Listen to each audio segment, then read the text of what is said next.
राहुल गांधी भारत जोड़ो यात्रा पर हैं, मगर उनकी पार्टी तोड़कर नेताओं के जाने का सिलसिला जारी है। इस बार गोवा में कांग्रेस को बड़ा झटका लगा है। यहाँ राज्य के 8 विधायकों ने कांग्रेस का हाथ छोड़ते हुए बीजेपी का कमल थाम लिया। राज्य के पूर्व मुख्यमंत्री दिगंबर कामत और विधानसभा में नेता प्रतिपक्ष माइकल लोबो समेत कांग्रेस के 8 विधायकों को सीएम प्रमोद सावंत की मौजूदगी में बीजेपी में शामिल कराया गया। महाराष्ट्र के सांगली में 4 साधुओं की बच्चा चोरी के शक में बेरहमी से पिटाई की गई। चारों साधु उत्तर प्रदेश के मथुरा के रहने वाले हैं। ये सभी लोग बीजापुर से पंढरपुर दर्शन के लिए जा रहे थे। पिटाई का वीडियो वायरल होने के बाद 8 आरोपियों को गिरफ्तार कर लिया गया है। बाकियों की तलाश जारी है। बिहार के बेगूसराय शहर को मंगलवार की शाम 5:30 बजे बाइक सवार 2 बदमाशों ने दहला दिया। नेशनल हाईवे 28 पर निकले इन बदमाशों ने एक के बाद एक कई जगहों पर गोलीबारी की। इस गोलीकांड में 10 लोग घायल हुए हैं, जबकि एक शख्स की मौत हो गई। गोलीकांड के बाद बीजेपी आरोप लगा रही है कि नीतीश राज में जंगल राज है। वहीं फायरिंग करने वाले चारों बदमाशों की नई तस्वीरें सामने आई हैं। हालांकि बदमाश अभी पुलिस की गिरफ्त से बाहर है। कोलकाता में कल हुई हिंसा की आग दिल्ली तक पहुंच गई। दिल्ली में बीजेपी नेता रविशंकर प्रसाद ने ममता सरकार पर हमला किया। रविशंकर प्रसाद ने कहा कि ममता राज में पश्चिम बंगाल में लॉ एंड ऑर्डर खत्म हो चुका है। वहीं पश्चिम बंगाल में हिंसा को लेकर बीजेपी और टीएमसी में ठन गई। ममता बनर्जी ने बीजेपी कार्यकर्ताओं पर पुलिस की गाड़ियों को निशाना बनाने का आरोप लगाया। ममता बनर्जी ने कहा कि पश्चिम बंगाल में बीजेपी माहौल खराब करने की कोशिश कर रही है। यूपी में मदरसों के सर्वे का काम आज से शुरू हो गया। राज्य के अलग अलग जिलों में सर्वे टीम मदरसों में पहुंची और मदरसा संचालकों से सवाल जवाब किए। इस बीच मदरसा एसोसिएशन ने सर्वे पर नाराजगी जाहिर की है। इस पूरे सर्वे को प्रताड़ित करने वाला बताया है, जिसे लेकर योगी सरकार को खत लिखा है। मोदी सरकार ने बड़ा फैसला लिया है। छत्तीसगढ़, हिमाचल प्रदेश, कर्नाटक, तमिलनाडु और यूपी की 12 जातियों को अनुसूचित जनजाति में शामिल किया जाएगा। केंद्रीय मंत्री अनुराग ठाकुर ने कहा कि सिरमौर जिले के ट्रांसगिर क्षेत्र के हट्टी समुदाय के लोग काफी दिनों से अनुसूचित जनजाति में शामिल करने की मांग कर रहे थे। यूपी में 13 जिलों के गोंड जाति को भी एसटी में शामिल करने की मंजूरी दी गई है। बीसीसीआई पर सुप्रीम कोर्ट ने बड़ा फैसला दिया है। इस फैसले के तहत सौरव गांगुली, जय शाह अपने पद पर आने वाले 3 साल तक बरकरार रह सकते हैं। यानी बीसीसीआई अध्यक्ष सौरव गांगुली, सचिव जय शाह के कार्यकाल पर अभी कोई संकट नहीं है। सुप्रीम कोर्ट ने अपने फैसले में कहा कि बीसीसीआई के एक कार्यकाल के बाद कूलिंग ऑफ पीरियड की जरूरत नहीं है, लेकिन 2 कार्यकाल के बाद ऐसा करना होगा। समंदर के रास्ते पाकिस्तान की बड़ी साजिश को नाकाम कर दिया गया है। गुजरात के कच्छ में एटीएस और कोस्टल गार्ड के साझा ऑपरेशन में 200 करोड़ रुपए के ड्रग्स बरामद किए गए हैं। साथ ही 7 पाकिस्तानी तस्करों को गिरफ्तार किया गया है। एटीएस के मुताबिक हेरोइन को गुजरात तट पर उतारे जाने के बाद सड़क मार्ग के जरिए पंजाब ले जाया जाना था। पाकिस्तान को अमेरिकी सहयोग को लेकर रक्षा मंत्री राजनाथ सिंह ने चिंता जताई है। अमेरिका ने पाकिस्तान को F-16 लड़ाकू विमानों के रखरखाव के लिए पैकेज देने का फैसला किया है, जिसका भारत ने विरोध किया है। राजनाथ सिंह ने फोन पर अमेरिकी रक्षा मंत्री लॉयड ऑस्टिन से बात की। राष्ट्रपति द्रौपदी मुर्मू ब्रिटेन की महारानी एलिजाबेथ द्वितीय के राजकीय अंतिम संस्कार में शामिल होने और भारत सरकार की ओर से संवेदना जताने के लिए 17 से 19 सितंबर तक लंदन की यात्रा करेंगी। महारानी एलिजाबेथ द्वितीय का 8 सितंबर को निधन हो गया था। आज हम सबसे पहले आपको बेईमानी के सामाजिक मॉडल के बारे में बताएंगे, जिसका इस्तेमाल करके जेल में बंद एक अपराधी ने बॉलीवुड की बड़ी बड़ी अभिनेत्रियों के साथ दोस्ती कर ली। और इस शातिर अपराधी का नाम है सुकेश चंद्रशेखर। ये हाई स्कूल ड्रॉप आउट है और दिखने में एक मामूली से अपराधी जैसा है। उम्र है सिर्फ 33 साल और फिर भी इसने 37 साल की बॉलीवुड अभिनेत्री जैकलिन फर्नांडिस के साथ गहरी दोस्ती कर ली। और अब इस मामले में जैकलिन फर्नांडिस से तमाम जांच एजेंसियां लगातार पूछताछ कर रही हैं। ये खबर अपराध की नहीं है, बल्कि ये खबर समाज के नैतिक पतन की है, जिसमें हम सिर्फ पैसे की चकाचौंध से प्रभावित होते हैं और उसे कमाने में लगी बेईमानी को हम बहुत आराम से स्वीकार कर लेते हैं। इसलिए आज हम विस्तार से इस पूरे मामले का आपके लिए विश्लेषण करेंगे। जो तस्वीर आप देख रहे हैं जैकलिन फर्नांडिस की हैं, जब आज इन्हें दिल्ली लाया गया था। ये सुकेश चंद्रशेखर है जिसके बारे में हम बात कर रहे हैं, जैसे अभी आपने देखा। और जैकलिन फर्नांडिस को इस रूप में आपने बहुत कम देखा होगा, क्योंकि इन्हें अभी तक आपने फिल्मों में ग्लैमरस रूप में देखा होगा, फिल्मों में ऐसी भूमिकाएं निभाते हुए ऐसे रोल्स में देखा होगा जो कि बहुत अच्छे रोल्स होते हैं, जिनमें इनका कैरेक्टर या किरदार कह लीजिए बहुत पॉजिटिव होता है, जिससे आप सब प्रेरणा ले सकते हैं। और बहुत सारे लोग ऐसे लोगों को, ऐसे कलाकारों को फिल्मों के पर्दे पर देखकर इनके जैसा बनना भी चाहते हैं। इस मामले में आज दिल्ली पुलिस की इकोनॉमिक ऑफेंसेस विंग ने जैकलिन फर्नांडिस को पूछताछ के लिए दिल्ली बुलाया था और यह पूछताछ लगभग 8 घंटे तक चली और यह फिल्म की शूटिंग जैसी बिल्कुल नहीं थी। और जैकलिन फर्नांडिस को भी आज ये समझ में आया होगा कि असली जीवन कैसा होता है। इसके अलावा आज पिंकी ईरानी नाम की एक महिला से भी पूछताछ हुई है, जिस पर आरोप है कि उसी ने जैकलिन की मुलाकात इस अपराधी सुकेश चंद्रशेखर से करवाई थी और सुकेश चंद्रशेखर पर 200 करोड़ रुपए की ठगी का आरोप है। ये जो केस जो चल रहा है, ये 200 करोड़ रुपए की ठगी का है। अब हम आपको इस केस के बारे में बताएंगे, लेकिन उससे पहले आपको यह बताते हैं कि सुकेश चंद्रशेखर नाम का जो व्यक्ति है, ये आखिर है कौन, जिसकी जैकलिन फर्नांडिस से इतनी गहरी दोस्ती हो गई। इसमें ऐसा क्या खास था कि बॉलीवुड की और भी बड़ी बड़ी हीरोइन से इसकी दोस्त बन गई। 33 साल का सुकेश चंद्रशेखर बेंगलुरु का रहने वाला है और पढ़ा लिखा नहीं है, हाई स्कूल ड्रॉप आउट है, यानी स्कूल की पढ़ाई भी पूरी नहीं कर पाया। और एनफोर्समेंट डायरेक्टरेट यानी ईडी ने इसे एक बहुत शातिर अपराधी और बहुत बड़ा ठग बताया है। इस पर आरोप है कि इस व्यक्ति ने पिछले 15 वर्षों में 1000 से ज्यादा लोगों से 500 करोड़ रुपए की ठगी की है और इस दौरान कभी ये आईएएस ऑफिसर बनकर लोगों को ठगता था, तो कभी ये खुद को तमिलनाडु के पूर्व मुख्यमंत्री और दिवंगत नेता एम करुणानिधि का पोता बताता था।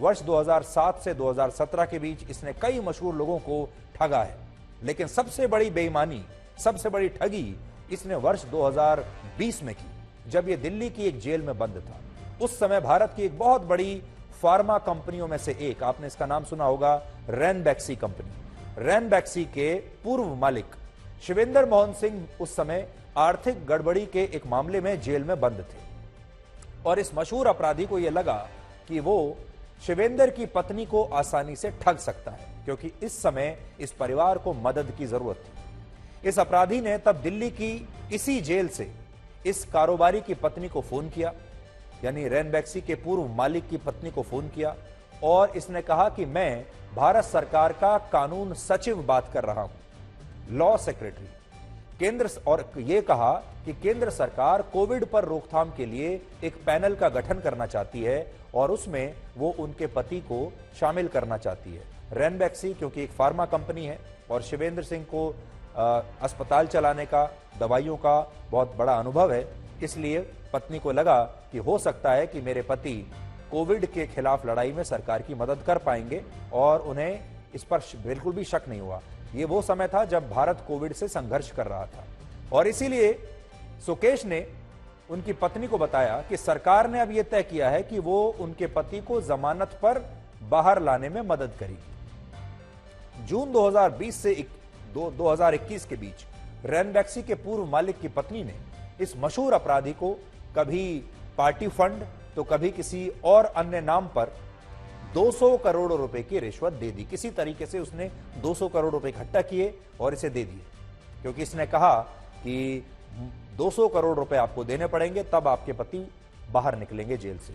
और जब ईडी को इस लेन देन पर शक हुआ, जब उसके संज्ञान में यह बात आई, तो यह पूरा मामला खुलकर सामने आया और इसी के बाद दिल्ली पुलिस की इकोनॉमिक ऑफेंसेस विंग द्वारा यह केस दर्ज किया गया, जिसमें आज बॉलीवुड एक्ट्रेस जैकलिन फर्नांडिस से 8 घंटे की पूछताछ हुई है। आप लोगों के मन में सवाल जरूर होगा कि जब मामला 200 करोड़ रुपए की ठगी का है, तो इस केस में सुकेश चंद्रशेखर पर तो सीधे सीधे आरोप लग रहे हैं, वो तो ठीक है, लेकिन इसमें जैकलिन फर्नांडिस का नाम कहां से आ गया, उनसे क्यों पूछताछ हो रही है? तो असल में इसके पीछे एक ऐसी कहानी है जो बेईमानी के पैसे की चमक और ईमानदारी के गिरते इंडेक्स के बारे में आज आप सबको बताएगी। इसलिए हमने आपको कहा यह अपराध की कहानी नहीं है। अपराधी तो हमारे देश में बहुत हुए, लेकिन ये अपराधी कहां कहां तक पहुंच जाते हैं पैसे की चमक के आधार पर, और कैसे हमारे समाज की नैतिकता दिनों दिन गिर रही है, ये कहानी आपको वो बताएगी। ये कहानी कुछ इस तरह है कि जब सुकेश चंद्रशेखर नाम का ये मशहूर अपराधी इस बड़े कारोबारी की पत्नी से 200 करोड़ रुपए ठग रहा था, तब इसमें से बहुत सारा पैसा उसने जैकलिन फर्नांडिस को महंगे महंगे गिफ्ट्स और गाड़ियां देने पर खर्च कर दिया। ईडी के मुताबिक फरवरी 2021 से अगस्त 2021 के बीच यानी सिर्फ 7 महीने में इस अपराधी ने जैकलिन फर्नांडिस पर पानी की तरह पैसा बहाया और 7 करोड़ रुपए इस अभिनेत्री पर इस अपराधी ने बहा दिया। इस 7 करोड़ में से लगभग 6 करोड़ रुपए की तो सिर्फ ज्वेलरी है, महंगी घड़ियां हैं, जूते हैं, पेंटिंग्स हैं, बैग्स हैं, सब लग्जरी ब्रांड्स के बैग्स हैं। इसके अलावा 57 लाख रुपए का एक घोड़ा, अमेरिका में रह रही जैकलिन की बहन को 1.25 करोड़ रुपए की एक गाड़ी और बहरीन में रह रहे जैकलिन के माता पिता को लगभग 2 करोड़ रुपए के तोहफे इस अपराधी ने अलग से दिए। दिलचस्प बात यह है कि जैकलिन ये सारे तोहफे इस अपराधी से स्वीकार कर रही थी, जबकि जैकलिन की इससे कभी मुलाकात तक नहीं हुई थी। यानी सोचिए, जिस आदमी को कभी मिले तक नहीं, उससे जैकलिन फर्नांडिस ने इतने महंगे महंगे गिफ्ट्स ले लिए। जैकलिन और सुकेश की दोस्ती जनवरी 2021 में हुई थी, पिछले साल, और यह बात उस समय की है जब यह अपराधी दिल्ली की एक जेल में बंद था और तब ये दोनों अक्सर वीडियो कॉल पर बातें करते थे। तो बड़ी बात तो यह है कि दिल्ली की एक जेल में बंद इतना बड़ा अपराधी, उसके पास फोन है, आईपैड है और वो वहां से वीडियो कॉल कर रहा है। बॉलीवुड की एक बड़ी अभिनेत्री से दिन रात बातें कर रहा है वीडियो कॉल पर। और इस दौरान सुकेश जैकलिन को यह बताता था कि वो दिल्ली के पास नोएडा की अपनी एक फैक्ट्री में रहता है और वहां ठीक से नेटवर्क नहीं आता, इसलिए उसने फैक्ट्री के पीछे वाले हिस्से में एक ऐसी जगह बनाई हुई है जहां सिग्नल्स अच्छे आते हैं और वो वहीं से जाकर बात करता है। जबकि सच ये था कि अपराधी जेल से जैकलिन फर्नांडिस को वीडियो कॉल किया करता था और जेल का जो बैकग्राउंड था वो इस तरीके का था कि जाहिर है जैकलिन को शक हो सकता था कि वो कहां से बात कर रहा है। इसलिए वो कहता था कि मैं अपनी फैक्ट्री में हूं और फैक्ट्री में भी एक ऐसी जगह पर हूं कि इसी जगह से हर रोज वीडियो कॉल करता हूं क्योंकि यहां सिग्नल्स अच्छे आते हैं। इससे भी ज्यादा हैरानी की बात यह है कि जैकलिन इस व्यक्ति की बातों में सिर्फ इसलिए आ गई क्योंकि हर बार जब भी इन दोनों के बीच वीडियो कॉल होती थी तो इस दौरान सुकेश चंद्रशेखर महंगे ब्रांडेड कपड़े पहने होता था। हर रोज नए महंगे ब्रांडेड कपड़े पहनता था, जिससे जैकलिन को यह लगा कि यह आदमी तो बहुत पैसे वाला है, ये एक बड़ा आदमी है। जैसे हम सबको लगता है कि हमें कोई भी ऐसा व्यक्ति जो बड़ी गाड़ी में चलता है, बड़े मकान में रहता है, महंगे कपड़े पहनता है, लोग उसे अपने आप ही बड़ा आदमी मान लेते हैं, चाहे वो सारा पैसा अपराध से आया हो, बेईमानी से आया हो। और जैकलिन और सुकेश के बीच गहरी दोस्ती हो गई। यानी जैकलिन को इस व्यक्ति में सिर्फ उसका पैसा दिखाई दिया और उस पैसे के सामने वो सब कुछ भूल गई। जैकलिन ने ईडी को जो बयान दिया है उसमें जैकलिन ने बताया ईडी को कि वो जब भी सुकेश के साथ बात करती थी तो वो अलग अलग तरह के महंगे ब्रांडेड कपड़ों में दिखाई देता था। उसके सभी कपड़े बहुत महंगे होते थे, बड़ी बड़ी लग्जरी ब्रांड्स के होते थे। उसके पास हमेशा लेटेस्ट आईफोन होता था और उसके पास आईपैड भी था। हमारे देश में बहुत सारे लोग ऐसे हैं जो इन अभिनेत्रियों और इन कलाकारों से बड़े प्रभावित होते हैं जब वो उन्हें सिनेमा के बड़े पर्दे पर देखते हैं और कहते हैं कि इतने प्रभावित हो जाते हैं। जैसे हमारे देश के जो युवा हैं वो इन फिल्मों को देखकर अक्सर ये कल्पना करते हैं कि उनका लाइफ पार्टनर भी ऐसे ही होना चाहिए जैसी ये महिलाएं उन्हें अलग अलग फिल्मों में दिखाई देती हैं। आप में से भी जो युवा हमें देख रहे हैं वो अक्सर ये कल्पना करते होंगे क्योंकि आप इन अभिनेत्रियों को फिल्मों में ऐसे रोल्स में देखते हैं जिसमें आपको लगे कि भाई अगर हमारा पार्टनर हो तो ऐसा ही हो। लेकिन सच क्या है, जब ये उस बड़े पर्दे से बाहर निकलती हैं ये अभिनेत्रियां, तो सच क्या है वो आज आपके सामने है। ये बड़ी बड़ी एक्ट्रेस ब्रांडेड कपड़ों से आकर्षित हो जाती हैं, पैसे से आकर्षित हो जाती हैं, महंगे इलेक्ट्रॉनिक गैजेट से और महंगी गाड़ियों से आकर्षित होती हैं और इनके लिए रंग रूप, स्वभाव, ईमानदारी, पढ़ाई लिखाई, परिश्रम, इसका कोई मोल नहीं। जैकलिन फर्नांडिस ने कभी यह जानने की कोशिश नहीं की कि इस अपराधी के पास इतना सारा पैसा आ कहां से रहा है। उन्होंने इस बारे में सुकेश चंद्रशेखर से कभी एक सवाल तक नहीं पूछा। ये वो ऐसा कह रही हैं, वो कह रही हैं कि मैं तो खुद एक विक्टिम हूं, लेकिन बड़ी बात यह है कि यह बात गले नहीं उतरती कि वो विक्टिम है।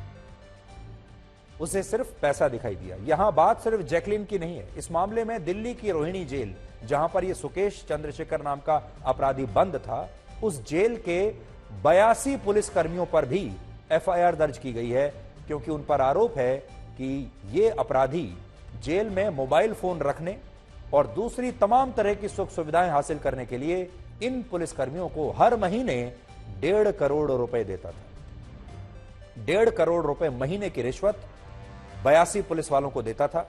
यानी यह समझ लीजिए कि पूरी की पूरी जेल इसने खरीद रखी थी और अपनी जेब में रखी हुई थी। वरना जेल में रहते हुए किसी कैदी को आईफोन अंदर कैसे मिलेगा, आईपैड अंदर कैसे मिलेगा, तमाम तरह के महंगे ब्रांडेड कपड़े कैसे मिलेंगे, और वो जेल में रहते हुए बॉलीवुड की बड़ी बड़ी अभिनेत्रियों के साथ वीडियो कॉल कैसे कर पाएगा। जब आप ये पूरा लाइफस्टाइल उसका देखेंगे तो शायद यही कहेंगे कि जेल हो तो ऐसी। अब आप खुद अंदाजा लगाइए कि जब लगभग पूरा की पूरा जेल ही इस अपराधी के सामने बिक गया हो तो हमारे समाज में और हमारी व्यवस्था में बेईमानी की मिलावट कहां तक पहुंच चुकी है। ये सारे पुलिस वाले इसी समाज में रहते हैं। जैकलिन फर्नांडिस इसी समाज में रहती है। जैकलिन फर्नांडिस तो इतनी बड़ी अभिनेत्री हैं कि उन्हें पैसे की भी कोई कमी नहीं, लेकिन फिर भी इस अपराधी की जो पैसे की चकाचौंध सी थी उसके सामने वो ठगी की ठगी रह गई। कड़वा सच ये है कि आज हमारे देश में बहुत सारे लोगों को बेईमानी के पैसे से अब कोई परहेज है ही नहीं, और ये लोग अब बेईमानी को सहर्ष स्वीकार कर चुके हैं और बेईमान पैसे वालों को ये बड़ा आदमी मानने लगे। उदाहरण के लिए जब जैकलिन फर्नांडिस ने पहली बार सुकेश चंद्रशेखर से फोन पर बात की तो सुकेश ने जैकलिन को बताया कि वो हथियारों का एक इंटरनेशनल सौदागर है, उसकी अपनी कोयले की खान है, माइंस है, वो एक बहुत बड़े ज्वेलरी ब्रांड का मालिक है और चेन्नई के होटल लीला में भी उसकी 50% की हिस्सेदारी है। और इन तमाम झूठी बातों पर तब जैकलिन ने बड़ी आसानी से यकीन कर लिया। और किसी भी लड़की को और क्या चाहिए होगा, जैकलिन जैसी जो लड़की है उसे और क्या चाहिए।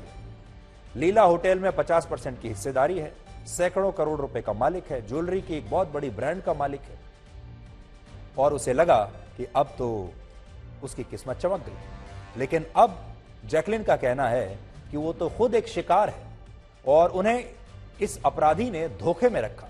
लेकिन दूसरी तरफ जांच एजेंसियां ये मानती हैं कि जैकलिन फर्नांडिस को इस व्यक्ति की बेईमानी के बारे में सब कुछ पता था। आज के जमाने में जब इंटरनेट है, गूगल है, तो क्या कोई भी पढ़ी लिखी अभिनेत्री ये जानने की कोशिश नहीं करेगी कि वो जिससे बात कर रही है उसके नाम पर वो सर्च मारे, गूगल से पता करे या बाकी जगहों से पता करे कि इन ब्रांड्स का वो वाकई मालिक है या नहीं। लीला होटल का मालिक कौन है ये पता करने में आज आपको कितना समय लगेगा।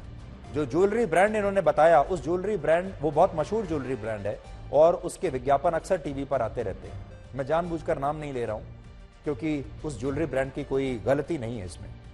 उसके विज्ञापन लगातार आते रहते हैं और किसी को भी ये पता लगाने में कितना समय लगेगा कि उस ज्वेलरी ब्रांड का असली मालिक कौन है। लेकिन जैकलिन ने इस पर कभी कोई सवाल नहीं उठाया, ना ही इस पर रिसर्च करने की कोशिश की, क्योंकि जैकलिन को इस अपराधी से हर दिन के हिसाब से महंगे महंगे गिफ्ट्स लगातार मिल रहे थे और इनमें एक तोहफा तो बहुत ही चौंकाने वाला था। ईडी के मुताबिक जून 2021 में जैकलिन की मुलाकात एक मशहूर स्क्रीन प्ले राइटर से हुई, जिसके बाद जैकलिन फर्नांडिस ने उसे अपने लिए एक फिल्म की कहानी लिखने के लिए कहा और इसके बदले में इस स्क्रीन प्ले राइटर ने जैकलिन से 15 लाख रुपए मांगे। और क्या आप जानते हैं कि ये 15 लाख रुपए उस समय किसने दिए?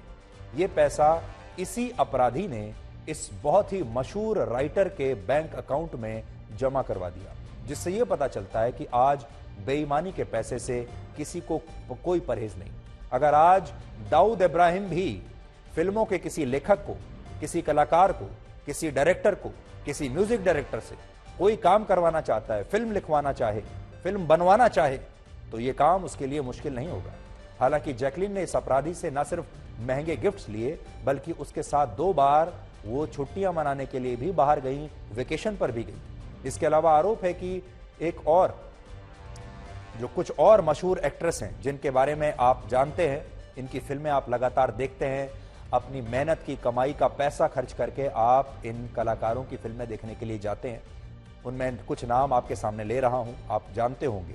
मशहूर बॉलीवुड एक्ट्रेस नोरा फतेही, जानवी कपूर, भूमि पेडनेकर और सारा अली खान की भी इस अपराधी से काफी अच्छी दोस्ती थी, ऐसे आरोप हैं, और ये उन्हें भी गिफ्ट्स भेजता रहता था। अब जो आरोपों की सच्चाई है तो और आगे चलकर जांच के बाद पता चलेगी।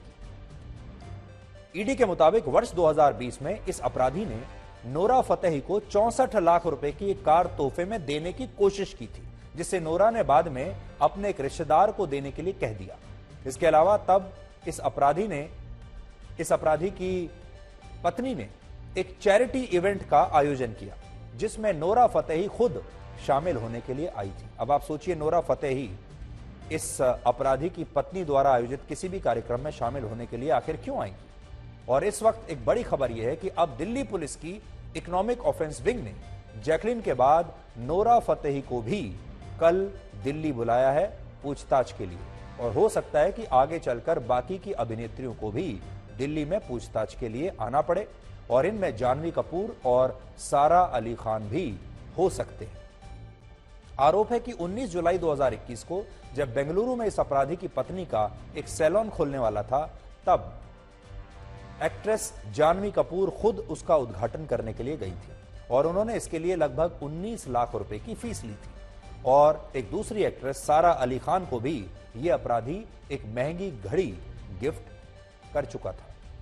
हमारे देश में जो बड़े बड़े अभिनेता और अभिनेत्रियां हैं, वो अक्सर पैसा लेकर विज्ञापन करते हैं, और अगर कोई व्यक्ति उन्हें मोटी रकम देकर अपनी शादी में नाचने के लिए भी बुलाना चाहे, तो उनसे वो ये कहते हैं कि उन्हें वहां आकर नाचना होगा, और ये पैसों की खातिर नाचने के लिए तैयार हो जाते हैं, और फिर कहते हैं कि मैं तो एक एक्टर हूं या मैं तो एक एक्ट्रेस हूं, और मैं ऐसा कर सकता हूं या कर सकती हूं। कहने का मतलब ये है कि हमारे देश के जो एक्टर हैं, वो एक्टर होने के नाम पर हर तरह का डिस्काउंट चाहते हैं। अगर उन्हें कोई शादी में नाचने के लिए बुलाए तो वो कहते हैं मैं तो एक्टर हूं, मेरा काम ही है, मैं नाचने के लिए जा सकता हूं। अगर कोई बहुत बड़ा अपराधी उनसे कोई काम करवाना चाहे, उन्हें पैसा दे, तो भी वो कह सकते हैं और कहते भी हैं कि हम तो एक एक्टर हैं, हमें पैसा मिला और हमने काम कर दिया, हमें क्या पता कि ये पैसा कहां से आ रहा है, हम क्या जाने कि ये कौन है। और इसीलिए आपने देखा होगा कि बड़े लंबे समय तक बॉलीवुड में जो अंडरवर्ल्ड के जो बड़े बड़े अपराधी हुआ करते थे, अंडरवर्ल्ड डॉन हुआ करते थे, दाऊद इब्राहिम जैसे, वो लंबे समय तक बॉलीवुड में फिल्मों को प्रोड्यूस करते थे, फिल्मों में पैसा लगाते थे, और प्रोड्यूसर्स को ये बताते थे कि किस एक्टर को लेना है और किस एक्ट्रेस को लेना है, क्योंकि पैसा अंडरवर्ल्ड से आ रहा होता था। और आज भी वैसा ही चल रहा है। ये सारे एक्टर्स जो होते हैं इस तरह के, वो अपने लिए डिस्काउंट चाहते हैं और कहते हैं कि एक्टिंग के नाम पर उन्हें सब कुछ करने की छूट होगी।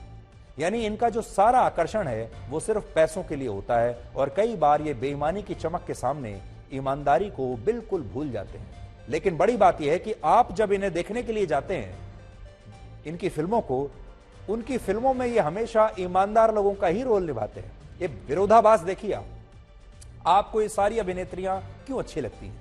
क्योंकि पर्दे पर ये ईमानदार दिखती हैं, पर्दे पर ये सच्ची दिखती हैं, पर्दे पर ये विश्वसनीय दिखती हैं, विश्वास पात्र दिखती हैं, पर्दे पर ऐसा रोल निभाती हैं कि ये किसी को धोखा नहीं दे सकती, पर्दे पर ये सच्चा प्यार करती हुई दिखती है। और इसीलिए हमारे बहुत सारे युवा इनके फैन हो जाते हैं। लेकिन पर्दे से बाहर निकलकर इनका जीवन क्या होता है, आज आपने यहां पर देख लिया। और दुर्भाग्य की बात यह है कि इसके बाद भी हमारे देश का एक बड़ा वर्ग इन्हें अपना रोल मॉडल मानता है। हमारे देश के बड़े बड़े जो ब्रांड्स हैं, वो इन्हें लाखों करोड़ों रुपया देकर अपने ब्रांड्स की एंडोर्समेंट कराते हैं, विज्ञापनों में इन्हें लेते हैं, और हमारे देश के करोड़ों लोग उन विज्ञापनों को देखकर उस प्रोडक्ट को भी खरीद लेते हैं, क्योंकि उन विज्ञापनों में इस तरह की एक्ट्रेस और इस तरह के कलाकार आपको दिखाई देते हैं। और आप जो रियल लाइफ के जो हीरो होते हैं उन्हें आप भूल जाते हैं, उनकी आपके जीवन में कोई कीमत ही नहीं है। इसलिए आज हम ये कह रहे हैं कि ये खबर अपराध की नहीं है, बल्कि हमारे समाज के नैतिक पतन की है, जिसमें हम सिर्फ पैसे की चकाचौंध से ही प्रभावित होते हैं और उसे कमाने में लगी बेईमानी को हम स्वीकार कर लेते हैं, उस पर कभी भी सवाल नहीं उठाते। इसलिए इस खबर को हमेशा याद रखिएगा। आज की जो खबर है, कहने को तो सारे बाकी लोगों के लिए अपराध की खबर है, लेकिन हमारे लिए ये नैतिकता की खबर है। अब आगे से जब आप जाएं फिल्में देखने के लिए, तो ध्यान रखिए इन कलाकारों का जो जीवन आप बड़े पर्दे पर देखते हैं वो उतना ही झूठा होता है जितना फिल्म का वो किरदार है। अब हिंदी दिवस के मौके पर आज हम आपको ये बताएंगे कि कैसे हिंदुस्तान के डीएनए में हिंदी बसी हुई है।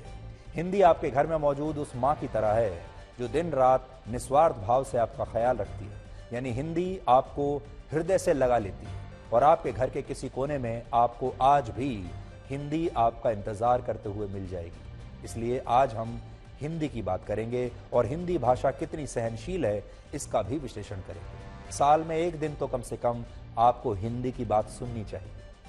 वैसे आज के दिन को इसलिए हिंदी दिवस के रूप में मनाया जाता है क्योंकि इसी दिन वर्ष 1949 में हिंदी भाषा को भारत की राजभाषा के रूप में स्वीकार किया गया था। कई बार लोग राजभाषा और राष्ट्रभाषा के बीच कंफ्यूज हो जाते हैं और इसे एक ही मान लेते हैं। सच्चाई यह है कि भारत के संविधान में राष्ट्रभाषा का कोई उल्लेख नहीं है। संविधान के अनुच्छेद 343 में लिखा है कि देश की राजभाषा हिंदी और लिपि देवनागरी होगी और राजभाषा से मतलब है कामकाज की भाषा। वैसे हिंदी दिवस को लेकर मशहूर व्यंग्यकार हरिशंकर परसाई ने एक बार कहा था, हिंदी दिवस के दिन हिंदी बोलने वाले दूसरे हिंदी बोलने वालों से कहते हैं कि हिंदी में बोलना चाहिए। ये एक ऐसा व्यंग्य था जिसमें हिंदी दिवस की वास्तविकता आज भी आपको दिख जाएगी। हालांकि आज हम आपसे ये बिल्कुल नहीं कहेंगे कि आपको अंग्रेजी में बात नहीं करनी चाहिए या दूसरी भाषाएं नहीं बोलनी चाहिए, बल्कि आज हम आपसे ये कहना चाहते हैं कि आप अंग्रेजी या दूसरी भाषाएं जरूर बोलिए, लेकिन इस सब के बीच हिंदी भाषा को भी भूलिए मत और हिंदी पर गर्व करना सीखिए। दुनिया के बहुत सारे देश ऐसे हैं जिन्होंने अपनी मूल भाषा को ही अपनी पहचान बनाया है। जैसे इंग्लैंड की भाषा इंग्लिश है, फ्रांस की भाषा फ्रेंच है, अरब देशों की भाषा अरबी है और इसी तरह चीन की 80% से ज्यादा आबादी अपनी मूल भाषा मैंडरिन में ही बात करती है। जापान में जापानीज बोली जाती है और खास तौर पर चीन और जापान में अगर आप जाएंगे तो वहां कोई और भाषा बोली ही नहीं जाती। और रशिया की भी एक बहुत बड़ी आबादी सिर्फ अपनी रशियन भाषा में ही बात करती है। लेकिन हिंदी भाषा इन तमाम भाषाओं से बिल्कुल अलग है। हिंदी की यह खूबी है कि इसने दूसरी भाषाओं के साथ घुल मिलकर रहना सीखा है और आज भी आप जो भाषा बोलते हैं वो असल में पूरी तरह हिंदी नहीं है, बल्कि ये 3 भाषाओं का एक मिश्रण है जिनमें हिंदी के अलावा उर्दू और अंग्रेजी भाषा भी शामिल है। और हम आपको उदाहरण देते हैं, देखिए। कुछ शब्दों पर विचार करिए। Doctor, teacher, school, class, principal, hotel, college, radio, machine, station, television, kitchen, office, movie, ये तमाम अंग्रेजी भाषा के वो शब्द हैं जिनका इस्तेमाल हिंदी भाषा बोलने वाले लोग यानी आप सब लोग बेझिझक हर रोज करते हैं। एक दिन भी आपका ऐसा नहीं जाता होगा जब आप इन शब्दों का प्रयोग ना करते हो। फ्लाईओवर एक और शब्द है जो आप हर रोज इस्तेमाल करते होंगे। रोड, आज हमारे देश में बहुत कम ऐसे लोग होंगे या ना के बराबर जो चिकित्सक शब्द का प्रयोग करते होंगे। अब कोई चिकित्सक शब्द का प्रयोग नहीं करता, बल्कि हर व्यक्ति इसकी जगह डॉक्टर शब्द का इस्तेमाल करता है। और इसी तरह आप हिंदी में पड़ाव नहीं कहते, बल्कि उसकी जगह स्टेशन शब्द का इस्तेमाल करते हैं। यहां बात सिर्फ अंग्रेजी की नहीं है। अंग्रेजी की तरह उर्दू भाषा के शब्द भी हिंदी भाषा में प्रयोग होते हैं, यानी उनका भी मिश्रण हो चुका है। जैसे इस्तेमाल शब्द मूल रूप से फारसी भाषा का है, जिसका बाद में उर्दू भाषा में उपयोग हुआ और आप हर रोज इस शब्द का इस्तेमाल करते होंगे, इस्तेमाल। और अब यह शब्द हिंदी भाषा के शब्दकोश से जुड़ चुका है। इसके अलावा वक्त, जिंदगी, अखबार, आवाज, आराम, अफसोस, आदत, अदालत, मुकदमा, दिल, खबर, दोस्त, किताब, किस्मत और इमारत जैसे शब्द भी उर्दू भाषा से लिए गए हैं जिन्हें आप हर रोज बोलते हैं। हिंदी भाषा में कुछ शब्द आपको अरबी भाषा के भी मिलेंगे, जैसे औलाद, अमीर, कत्ल, कलम, कानून, रिश्वत, औरत, कैदी और गरीब। गरीब शब्द तो आप जानते ही होंगे। हमारे देश का हर नेता अपने भाषण में हर रोज गरीब शब्द का इस्तेमाल तो जरूर करता है। ये शब्द थोड़े बदलाव के साथ हिंदी भाषा में बोले जाते हैं और ये शब्द मूल रूप से अरबी भाषा से लिए हुए हैं। इसके अलावा एक और शब्द है चाय। आप हर रोज चाय तो पीते ही होंगे, इस शब्द का इस्तेमाल भी करते होंगे, लेकिन आप हैरान हो जाएंगे जानकर कि यह भी हिंदी भाषा का शब्द नहीं है। चाय शब्द हमने चीन की भाषा से लिया है, जहां इसे चा कहा जाता है। इसी तरह हवा शब्द हिंदी भाषा को टर्किश भाषा से मिला है और ताजा शब्द पर्शियन लैंग्वेज का है, जो आप कहते हैं ताजा, ताजा हवा या ताजा चाय। ये वो सारे शब्द हैं जिनका इस्तेमाल आप रोजमर्रा की जिंदगी में करते हैं और आपको लगता है कि आप शायद हिंदी भाषा बोल रहे हैं, जबकि सच ये है कि आज जो हिंदी भाषा आप और हम बोलते हैं वो भाषा मुख्य रूप से 3 भाषाओं का मिश्रण है जो हमने आपको बताया। वैसे तो हिंदी भाषा का सफर 3,500 साल पुराना है, लेकिन आज जिस हिंदी भाषा को हम लिखते हैं, बोलते हैं, उसकी उम्र ज्यादा नहीं है। ये सिर्फ 120 वर्ष पुरानी है। हिंदी एक ऐसी भाषा है जो हजारों वर्षों के बाद विकसित हुई और इसने हर दौर के मुताबिक खुद को बदला है। इसलिए जो लोग समय के साथ खुद को अपडेट नहीं कर पाते, वो हिंदी भाषा से बहुत कुछ सीख सकते हैं। हिंदी को संस्कृत भाषा का आसान रूप माना जाता है, या ये कह लीजिए हिंदी संस्कृत की बेटी है और सनातन धर्म में ऋग्वेद से लिखित भाषा की शुरुआत मानी हुई जाती है। ऋग्वेद से लिखित भाषा की शुरुआत हुई और यह भाषा थी संस्कृत, और यह बात 1500 ईसा पूर्व पुरानी है। अनुपम महाकाव्य रामायण और महाभारत भी 1000 ईसा पूर्व संस्कृत भाषा में लिखे गए। संस्कृत भाषा का विस्तार और प्रभाव समय के साथ साथ बढ़ा जरूर है, लेकिन 500 ईसा पूर्व अपभ्रंश की शुरुआत हुई, जिसका अर्थ था संस्कृत भाषा का एक और सरल रूप। यह संस्कृत भाषा की सरलता ही थी कि पहली शताब्दी तक इसके अनेक रूप चलन में आते चले गए और जिसे जो आसान लगा वो वैसे उस भाषा को बोलने लगा। 10वीं शताब्दी में हिंदी की पहली रचना खुमान रासों ने आकार लिया, जिसमें चित्तौड़ के राजा रावल खुमान की कहानी थी। इसके बाद 13वीं शताब्दी में हिंदी खड़ी बोली के पहले लोकप्रिय कवि आमिर खुसरो ने फारसी और हिंदी में कई पहेलियां और गीत लिखे। लेकिन 19वीं शताब्दी में भारतेंदु हरिश्चंद्र ने उस हिंदी भाषा की नींव रखी जो आज आप और हम लिखते हैं और बोलते हैं, और इसके लिए उन्हें आधुनिक हिंदी साहित्य का पितामह भी कहा जाता है। वर्ष 1900 से आज की हिंदी भाषा के इस्तेमाल का चलन बढ़ा और जितने भी बड़े स्वतंत्रता आंदोलन हुए उन्हें इसी भाषा ने अपनी आवाज दी, अभिव्यक्ति दी, और हिंदी भाषा की इसी सरलता और सौम्यता ने उसे इतना सहनशील बनाया है। ये हिंदी की सहनशीलता ही थी कि भारत में अंग्रेजी सरकार के खिलाफ असहयोग आंदोलन भी हुआ और खिलाफत आंदोलन भी हुआ। इसलिए यह विषय ना तो विरोध प्रदर्शन का है और ना ही भाषा का कट्टर समर्थक बनने का है, ना ही राजनीति का है, बल्कि यह विषय तो इस बारे में है कि आप हिंदी भाषा पर गर्व करते हैं या नहीं, और क्या आपका अपनी मातृभाषा से मन का जुड़ाव है या नहीं है, क्योंकि मातृभाषा जो है वो सीधे आपके मन में उतरती है। हिंदी भाषा की सबसे बड़ी ताकत यह है कि यह भावनाओं की भाषा है, यह मन की भाषा है, यह संस्कारों की भाषा है, यह विचारों की भाषा है और यह प्रभाव की भी भाषा है। हिंदी में हर रिश्ते के लिए आपको एक अलग उचित शब्द मिलेगा। जैसे पिता के बड़े भाई को आप ताऊ कहेंगे, पिता के छोटे भाई को चाचा कहेंगे, अपनी बहन के पति को जीजा कहेंगे, अपनी माँ के बहन के पति को मौसा कहेंगे। यानी हर नाम में उस रिश्ते की भावना प्रकट होती है। लेकिन अंग्रेजी में चाचा, ताऊ, मामा, मौसा कोई भी हो, सभी को अंकल कहा जाता है और इसी तरह आंटी कहा जाता है। हालांकि हम एक बार फिर से ये स्पष्ट करना चाहते हैं सबके लिए कि हम यहाँ ये बिल्कुल नहीं कह रहे कि अंग्रेजी भाषा इस मामले में हिंदी से कमजोर है या आपको अंग्रेजी भाषा बिल्कुल नहीं इस्तेमाल करनी चाहिए, बल्कि हम ये कह रहे हैं कि अंग्रेजी अच्छी भाषा है लेकिन हिंदी का भी कोई जवाब नहीं है। और क्या आपके जीवन में अंग्रेजी और हिंदी भाषा दोनों एक साथ नहीं रह सकते? इस बात को आप एक वीडियो से आज समझिए। ये जो वीडियो आपको दिखाने वाले हैं, ये पुष्पा इम्पॉसिबल नाम के एक टीवी सीरियल का है और ये वीडियो आपको हिंदी की सौम्यता और इसकी ताकत के बारे में बताएगा। तो हिंदी हिंदुस्तान के माथे की बिंदी है। हमारे देश में बहुत सारे लोग हिंदी भाषा को हीन भावना से देखते हैं और कई बार हम ये भी देखते हैं कि जब आप अंग्रेजी बोलते हैं तो आपको ज़्यादा पढ़ा लिखा माना जाता है, आपको ज़्यादा इंटेलिजेंट माना जाता है। अंग्रेजी को इंटेलिजेंट और पढ़े लिखे लोगों की भाषा माना जाता है और हिंदी को जब आप बोलते हैं तो ये माना जाता है कि शायद आप उतने पढ़े लिखे नहीं हैं। अंग्रेजी को ज़्यादा फैशनेबल माना जाता है, लेकिन सच ये है कि हिंदी की गिनती दुनिया की सबसे शक्तिशाली भाषाओं में होती है और इसका अनादर तो बिल्कुल नहीं होना चाहिए। कुछ आंकड़ों के जरिए आपका एक नया परिचय कराते हैं आपकी भाषा हिंदी से। हिंदी दुनिया में बोली जाने वाली तीसरी सबसे बड़ी भाषा है। इस सूची में पहले स्थान पर अंग्रेजी है जिसे 113 करोड़ लोग बोलते हैं पूरी दुनिया में। चीन की मैंडरिन भाषा को 111 करोड़, हिंदी को 62 करोड़, स्पेनिश को 54 करोड़ और 28 करोड़ लोगों द्वारा दुनिया में फ्रेंच भाषा भी बोली जाती है। ये दुनिया की कुछ बड़ी भाषाएं हैं।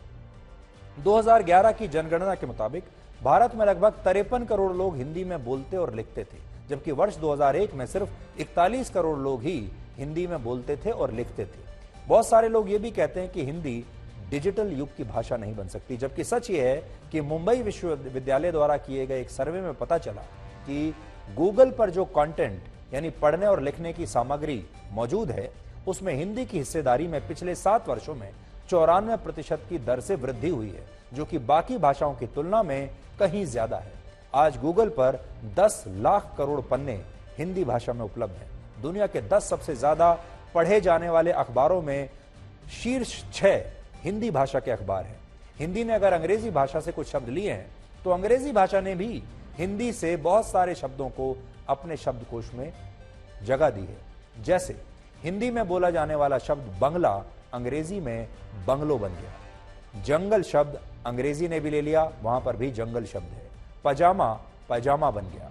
इसके अलावा उत्तर भारत में बोले जाने वाले शब्द जुगाड़ को भी ऑक्सफोर्ड डिक्शनरी में शामिल किया गया है। यानी आने वाले समय में हो सकता है कई विदेशी नेताओं को आप जुगाड़ वाले बयान देते हुए सुन सकते हैं, और हो सकता है कि अमेरिका के राष्ट्रपति किसी दिन आपको ये कहते हुए दिख जाएं कि वो फलाना काम करने के लिए कोई जुगाड़ कर रहे हैं। जुगाड़ के अलावा चुप, फंडा, टप्पा, चमचा, छीछी, दादागिरी और चौधरी, ये तमाम वो शब्द भी हैं जो ऑक्सफोर्ड डिक्शनरी में आपको मिल जाएंगे। प्रेम सागर को आधुनिक हिंदी में प्रकाशित हुई पहली किताब माना जाता है। लेखक लल्लू लाल की यह किताब 1805 में प्रकाशित हुई थी और 1930 में दुनिया को पहला हिंदी टाइपराइटर मिला था। हालांकि आधुनिक देवनागरी स्क्रिप्ट 11वीं शताब्दी में ही अस्तित्व में आ गई थी। हिंदी छपाई का पहला सबूत कलकत्ता में वर्ष 1796 में जॉन गिलक्रिस्ट की किताब ग्रामर ऑफ हिंदुस्तानी लैंग्वेज के रूप में मिलता है। हिंदी दुनिया की उन गिनी चुनी भाषाओं में से एक है जिसमें जो लिखा जाता है वही बोला जाता है, और हिंदी में एक भी शब्द ऐसा नहीं जिसका उच्चारण उसके लिखने से थोड़ा भी अलग हो।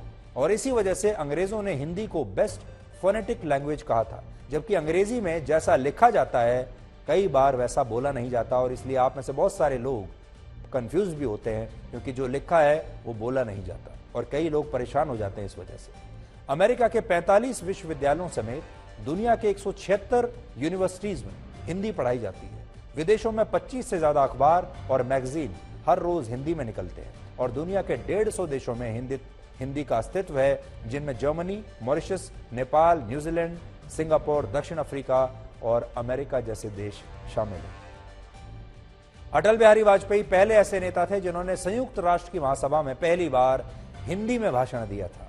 ये बात 1977 की है, जब अटल बिहारी वाजपेयी मोरारजी देसाई की सरकार में विदेश मंत्री थे।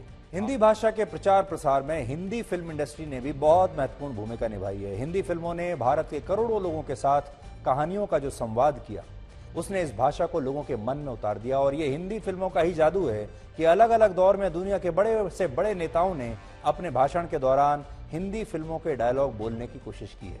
तो ये भी हिंदी का एक बदलता रूप है जिसे हमने स्वीकार किया है।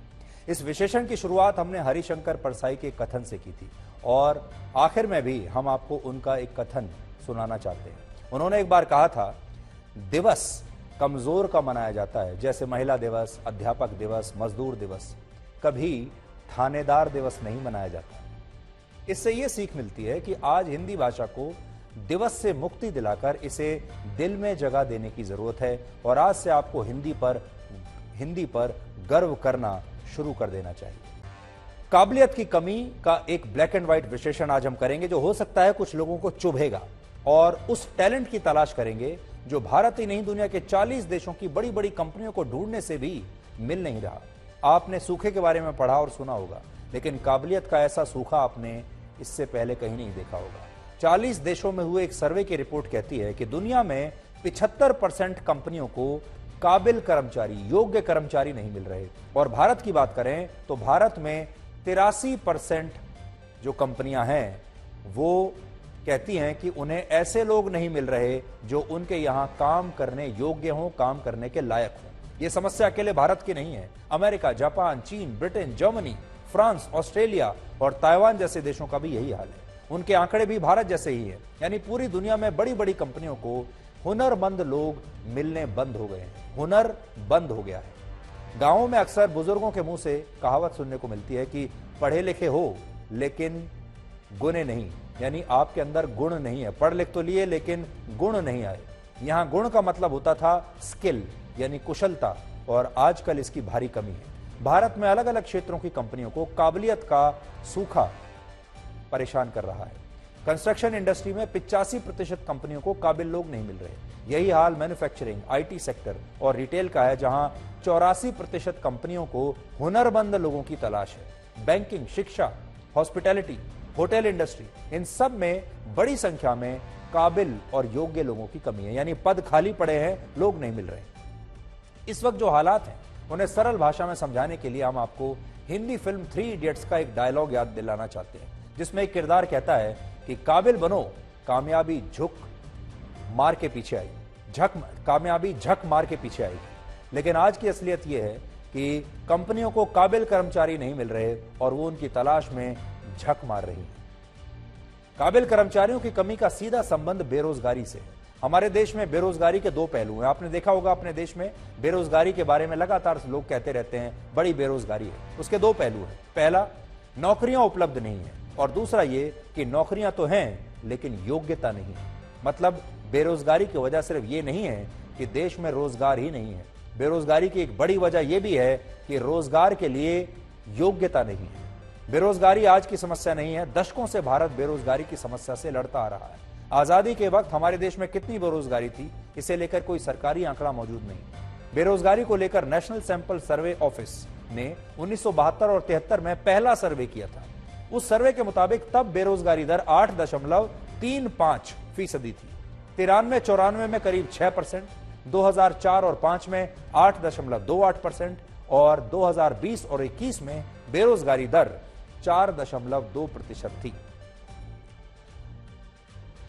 अब आपको बताते हैं कैसे भारत के पास सबसे ज्यादा मैन पावर है लेकिन उसका सही इस्तेमाल नहीं।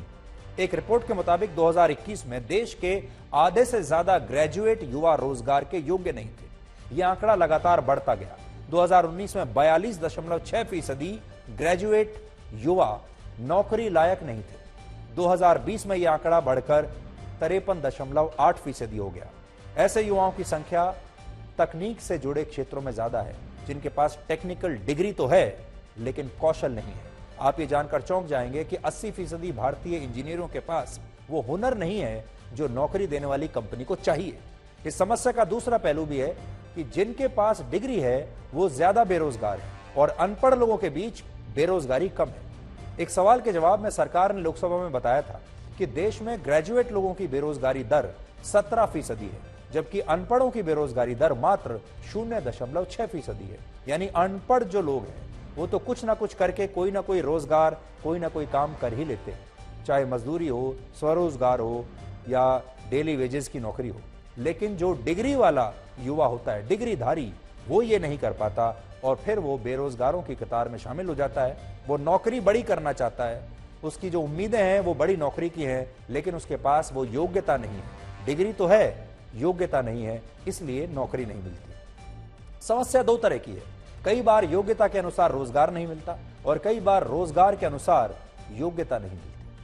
आपको 3 पॉइंट्स में समझाते हैं कि भारत में कंपनियों को काम के अनुसार काबिल कर्मचारी क्यों नहीं मिल रहे। पहला, घर से ही विकल्प सीमित हो जाते हैं। अधिकतर माँ बाप चाहते हैं कि उनका बच्चा या तो सरकारी नौकरी करे या फिर इंजीनियर बने, डॉक्टर बने या IAS बने। दूसरे विकल्पों के बारे में कोई सोचता ही नहीं और उस हिसाब से स्किल को बढ़ाने की कोई तैयारी युवाओं के पास नहीं होती। दूसरा, हुनर की बजाय डिग्री हासिल करने की दौड़ से बहुत नुकसान हुआ है। अब हाथ में डिग्री तो है लेकिन काम में हुनर नहीं है। तीसरा, शिक्षा व्यवस्था रोजगार की गारंटी नहीं देती। अधिकतर स्कूलों में रोजगार के हिसाब से ट्रेनिंग देने का कोई सिस्टम नहीं है। हमारे स्कूल और हमारे कॉलेज आपको सर्टिफिकेट दे सकते हैं, डिग्री दे सकते हैं, लेकिन नौकरी की गारंटी नहीं दे सकते और ना ही वो हुनर आपको दे सकते हैं जिससे आपको तुरंत नौकरी मिल जाए। वर्ष 1949 में आज ही के दिन संविधान सभा ने हिंदी को राजभाषा का दर्जा दिया था, इसीलिए आज के दिन को हिंदी दिवस के रूप में मनाया जाता है। हालांकि पहला हिंदी दिवस 14 सितंबर 1953 को मनाया गया था। 1959 में आज सोवियत संघ का अंतरिक्ष यान पहली बार चंद्रमा की सतह तक पहुंचने वाला स्पेसक्राफ्ट बना था। इसका नाम था लूना 2, जिसे चंद्रमा की सतह पर क्रैश लैंड कराया गया था। आज वर्ष 1960 में ओपेक यानी organisation of the petroleum exporting countries की स्थापना हुई थी। ओपेक 12 पेट्रोलियम उत्पादक देशों का संगठन है, जिसका गठन पेट्रोलियम नीतियों के समन्वय और उन्हें एक साथ लाने के लिए किया गया था, ताकि दुनिया भर में तेल के बाजार स्थिर रह सके। और आखिर में आपके लिए हिंदी भाषा पर महात्मा गांधी का एक शानदार कथन। उन्होंने कहा था, हृदय की कोई भाषा नहीं है, हृदय ही हृदय से बातचीत करता है और हिंदी हृदय की भाषा है।